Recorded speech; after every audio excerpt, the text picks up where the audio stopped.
बिहार के शिक्षा मंत्री चंद्रशेखर का एक ट्वीट आता है जिसमें वो लिखते हैं कि आज शिक्षा नियोजन की जो नियमावली है उस पर हमने साइन कर दिया है और जब कैबिनेट की बैठक होगी तो शिक्षक अभ्यर्थियों की नौकरी मिलनी सुनिश्चित है।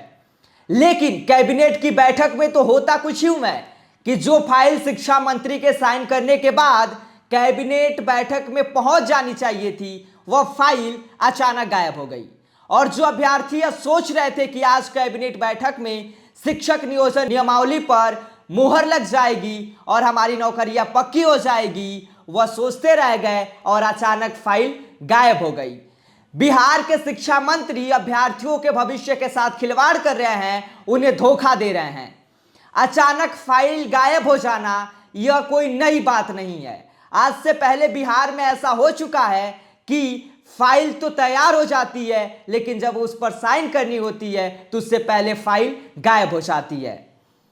आज शुक्रवार को कैबिनेट में बैठक हुई और उस कैबिनेट की बैठक में शिक्षक नियुक्ति नियमावली का कोई एजेंडा ही नहीं था, जबकि प्रोफेसर चंद्रशेखर का कहना था कि जो शिक्षक नियुक्ति नियमावली है उस पर हमने साइन कर दिया है और कैबिनेट की बैठक में उस पर मुहर लग जाएगी। लेकिन अचानक फाइल गुम हो गई। आज हम इसी विषय पर चर्चा करेंगे, लेकिन उससे पहले नमस्कार, मेरा नाम विष्णु शर्मा है और आप द बिहार प्रोजेक्ट देख रहे हैं। आज सुबह सुबह जब एक खबर सामने आती है कि शिक्षा मंत्री के शिक्षक नियोजन नियमावली पर हस्ताक्षर के बाद वह फाइल आज कैबिनेट की बैठक में जाएगी, यानी कि आज 24 फरवरी को कैबिनेट की बैठक होनी थी और आज कैबिनेट की बैठक होती है, लेकिन कैबिनेट की बैठक में शिक्षक नियोजन नियमावली का कोई एजेंडा ही नहीं था। तो आखिरकार जो फाइल पर शिक्षा मंत्री ने साइन किया था वह फाइल अचानक आखिर गुम कहां हो गई। जहां एक तरफ पहले से ही विवादों में शिक्षा मंत्री घिरे हुए हैं और उनके इस भ्रामक ट्वीट से शिक्षक अभ्यर्थियों में आक्रोश और बढ़ता जा रहा है, और तो और अपने नाम के आगे प्रोफेसर लगाने वाले बिहार के शिक्षा मंत्री चंद्रशेखर को शुद्ध हिंदी भी लिखना नहीं आता है। बिहार के शिक्षा मंत्री 3 फरवरी को ट्वीट करते हैं और उसमें लिखते हैं कि 7वें चरण की नियुक्ति जल्द होने जा रही है। वर्ष 2023 नियुक्ति का वर्ष होने वाला है। कोई अभ्यर्थी घबराए नहीं, महीने भर के अंदर नियोजन नियमावली आपके बीच आ जाएगी और सारी मेधा सूची योग्यता और शिक्षक पात्रता के परीक्षा के आधार पर बनेगी और यह बहाली जिला प्रशासन के नेतृत्व में होगी। पहले 9000 इकाई थी, अब ये 38 इकाई पर नियुक्ति पत्र का बंटवारा होगा। तो इसमें किसी भी गड़बड़ी की कोई गुंजाइश नहीं है। फिर शिक्षा मंत्री का एक ट्वीट 23 फरवरी को आता है जिसमें वो लिखते हैं कि 7वें चरण शिक्षक नियोजन की जो नियमावली है उस पर हमने हस्ताक्षर कर दिया है, अब ये कैबिनेट में जाएगा और 2023 में शिक्षा विभाग में 3 लाख से अधिक नौकरियां मिल जाएंगी। गठबंधन सरकार ने जो 10 लाख नौकरी देने का वादा किया था उस पर हम कायम हैं और उसे पूरा करके दिखाएंगे।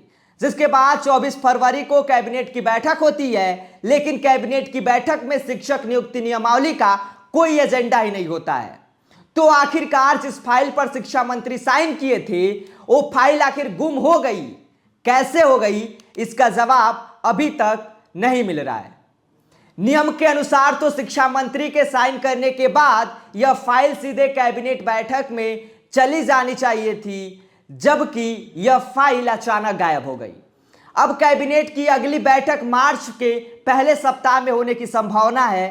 शिक्षा मंत्री ने 3 फरवरी को कहा था कि 1 महीने में नई नियुक्ति नियमावली आ जाएगी, लेकिन अगर कैबिनेट की अगली बैठक में शिक्षक नियुक्ति नियमावली पर अगर मुहर भी लग जाती है तो भी मंत्री जी के द्वारा बताए गए समय सीमा यानी कि 1 महीने में नियमावली लोगों के बीच नहीं आ पाएगी।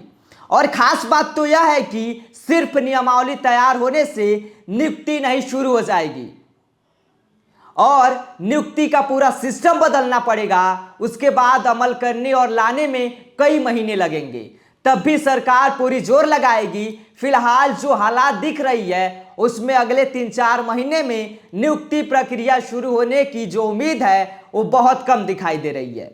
दर्शकों, आपको क्या लगता है कि जो बिहार के शिक्षा मंत्री प्रोफेसर चंद्रशेखर हैं उस सूबे के लाखों बेरोजगार और शिक्षक अभ्यर्थियों को वरगला कर रहे हैं, यानी कि धोखा दे रहे हैं। इस पर आप अपनी राय कमेंट करके हमें बता सकते हैं। यदि आप इस वीडियो को हमारे यूट्यूब चैनल के माध्यम से देख रहे हैं तो हमारे चैनल को सब्सक्राइब कर लें। यदि आप इस वीडियो को फेसबुक पर देख रहे हैं तो हमारे पेज को फॉलो जरूर करें और अन्य खबरों के लिए बने रहिए द बिहार प्रोजेक्ट के साथ। नमस्कार।